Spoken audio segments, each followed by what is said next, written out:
What up gang, Malaysia, Indonesia, Singapura, Brunei. Assalamualaikum, it's your boy Kimis Converto and welcome back to my channel yang semestinya hanya akan memborakkan berkenaan dengan One Piece. Apa akan terjadi sekiranya 7 Admiral ini menentang 7 Yonko? First of all, mungkin korang tertanya-tanya datang mana pula 7 Admiral, sedangkan Admiral hanya ada 3 sahaja pada satu-satu masa. Dan mana datang pula 7 Yonko, sedangkan Yon tu sendiri bermaksud 4. Tenang sahabatku yang mulia, sesungguhnya Admiral yang aku maksudkan itu termasuklah Admiral yang dah resign dan yang baru, dan begitu jugalah Yonko. Cuma Yonko bagi itu aku tak masukkan dalam list perbincangan kita kali ini sebab aku gagal untuk mengukur tahap kekuatan sebenar untuk bagi ni lagi. Jadi dalam video ini kita ingin lahirkan sebuah konklusi siapakah yang lebih kuat, sama ada Admiral atau Yonko. Di manakah terletaknya kekuatan mereka? Di kerisnya kah? Atau di tenaganya kah? Okey, gurau. Jom, let's proceed with the content. Ikuzu Yarodomo. Alright, mari kita mulakan dengan ex-Admiral dululah kan, which lead us kepada Sengoku the Buddha. Sengoku merupakan Fleet Admiral start dari first half siri One Piece ini lagi. Dia merupakan watak utama dalam dunia One Piece ini bersama-sama Whitebeard, Shiki, Garp ketika zaman The Pirate King, Goldie, Roger. Beberapa masa ketika time skip, Sengoku telah menjadi General Inspector dan pangkatnya telah diambil alih oleh Sakazuki the Akainu aka The Red Dog Gunung Berapi Tasik Toba. Walaupun masih belum banyak didedahkan kepada kita sejarah pasal Sengoku ini, tapi sekurang-kurangnya kita tahu bahawa dia telah menyertai Marine pada usia 23 tahun dan kemudiannya telah naik ke jawatan Admiral. Dia juga dilihat cukup kuat untuk menghentikan dan menangkap Golden Lion Shiki di dalam sebuah peperangan yang telah menghancurkan separuh Marine Fort. Ketika Summit War, kebanyakan masa dia hanya let-let di luar padang dan bertanggungjawab untuk mengarahkan pasukan pihak Marine keseluruhannya. Dan pada ketika itu, kita dapat melihat arahan yang diberikannya cukup baik ketika dengan bantuan Akainu, dia berjaya membuatkan salah satu aliansi Whitebeard berpaling tadah.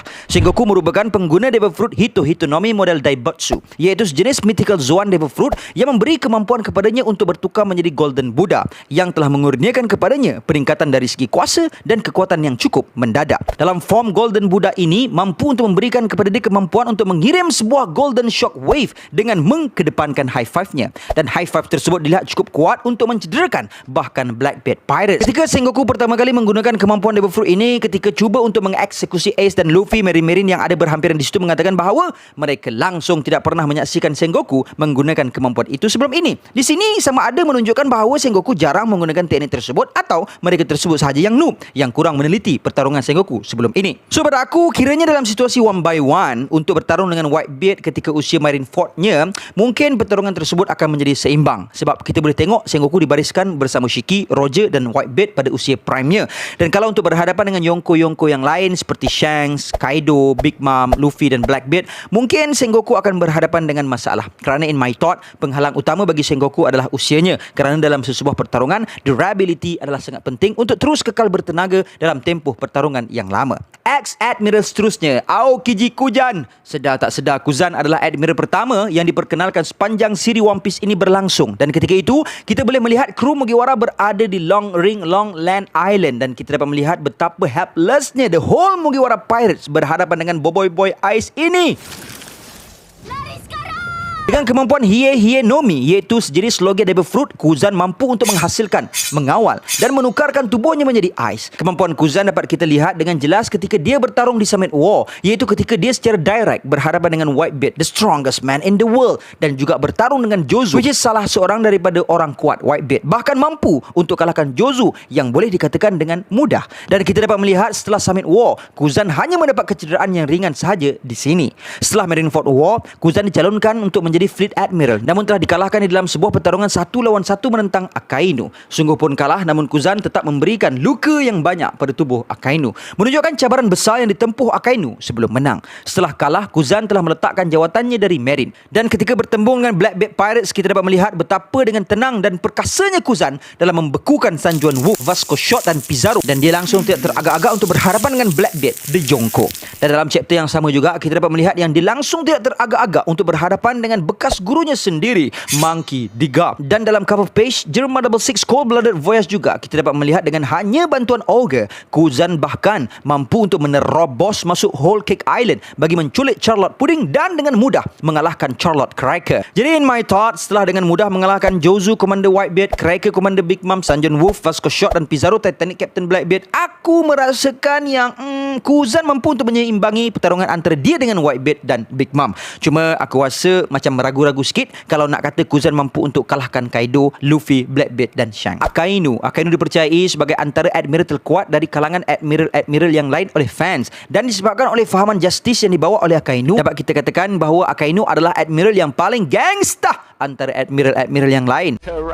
Ketika Marineford War, kita dapat melihat kekuatan sebenar yang dimiliki oleh Akainu. Kita dapat melihat Akainu berjaya untuk menyeimbangi Whitebeard. Walaupun kita dapat tengok yang Akainu hampir-hampir kalah menentang Whitebeard, namun Akainu telah mencederakan Whitebeard dengan parah dengan memanggang organ dalaman Ayah Ji tersebut dan juga telah mengopak hampir separuh wajah Ayah Ji itu. Dan kita boleh melihat even Vista, Jinbe dan Marco tak mampu untuk berbuat apa-apa melainkan hanya mampu untuk memperlahankan Akainu. Jadi aku yakin pada ketika ini sekiranya dalam situasi pertarungan menentang Yonko, Akainu sepatutnya dapat mengalahkan Blackbeard dan Big Mom. Tapi aku rasa dia akan menghadapi sedikit masalah sekiranya bertarung dengan Luffy, Kaido dan Shanks, Aramaki Ryukugyu. Untuk mereka yang tak kenal siapa Ryukugyu ni, dia adalah merupakan seorang admiral bagi menggantikan kekosongan jawatan tersebut dan setelah keengganan Gion dan Tokikake untuk menjadi admiral.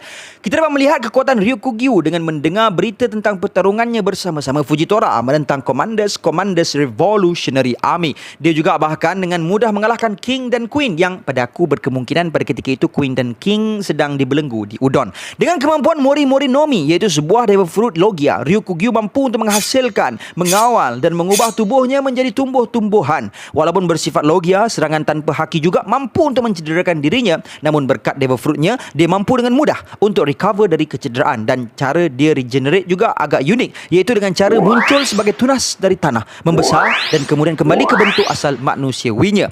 Dan menariknya, dengan kemampuan devil fruitnya juga, dia mampu untuk meresap segala air dengan sentuhannya. Dengan ini, dia mampu untuk menghidrasikan manusia setelah menusuk tubuh mereka, membuatkan mereka mengerep. Walaupun Ryukugyu dilihat seperti seorang petarung yang kuat, cukup kuat sampai dia mampu untuk mengalahkan Weevil di Spring Island yang disifatkan Kizaru dalam chapter 802, standing dengan Whitebeard pada usia muda in terms of strength. Dan in my thought, dia cukup kuat apabila dia mampu untuk berhadapan dengan 8 musuh terhandal Wano Kuni serentak: Denjiro, Raizo, Kawamatsu, Inuarashi, Nekomamushi, Shinobu, Yamato dan Kozuki Momonosuke. Jadi kat sini bolehlah kita katakan yang Aramaki Ryukugyu adalah berada dalam Liga Yonko. But still, in my opinion, Ryukugyu tetap tidak mampu untuk mengalahkan seorang pun Yonko, melainkan bahagi Borsalino del Rosalinda Kizaru. Kehadiran Kizaru sahaja cukup untuk menggunturkan hati mana-mana pirates, terutama ketika dia telah hadir ke Sebau di Archipelago setelah Luffy menghenjot salah seorang Celestial Dragon kat situ.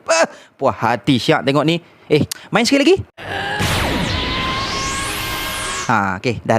Kan kena copyright. Di sana juga Kizaru mampu untuk mengalahkan 4 Supernova, Hawkins, Uruge, X-Drake dan Scratchman Apu. Dia juga telah bertarung one by one menentang Rayleigh di sana, which is bekas right hand man Pirate King, brother. Dan dalam pertarungan itu juga kita dapat melihat Rayleigh dah sedikit berpeluh, sedangkan kita dapat tengok Kizaru masih lagi tenang ribut jiwa tanpa sebarang peluh keringat yang berkemungkinan sekiranya pertarungan tersebut berlanjutan, Rayleigh mungkin akan kalah.